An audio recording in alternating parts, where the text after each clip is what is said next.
ఒకరోజు రాహుల్ జాబ్ కోసం ఒక కంపెనీకి ఇంటర్వ్యూకి వెళ్తాడు. అలా ఆ కంపెనీకి జాబ్ కోసం రాహుల్, ఇంకొక వ్యక్తి కళ్యాణ్ అనే ఇద్దరు వస్తారు. ఇద్దరు అలా కూర్చొని వెయిట్ చేస్తూ ఉంటారు. అలా గంట గడిచిపోద్ది. ఇప్పుడు కళ్యాణ్ ఇంకా పిలవలేదేంటని ఆలోచిస్తూ ఉంటాడు. అలా 2 గంటలు అయ్యాయి. పిలుస్తారా పిలవరా అని ఆలోచిస్తూ ఉంటాడు కళ్యాణ్. అలా 3 గంటలు గడిచిపోతాయి.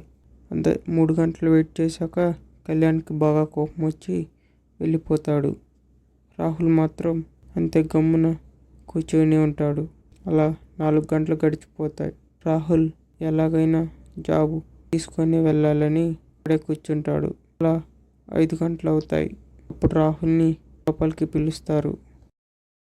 అప్పుడు ఆ కంపెనీ CEO రాహుల్తో, నీకు జాబ్ వచ్చేసింది, రేపటి వచ్చి జాబ్లో జాయిన్ అయిపో.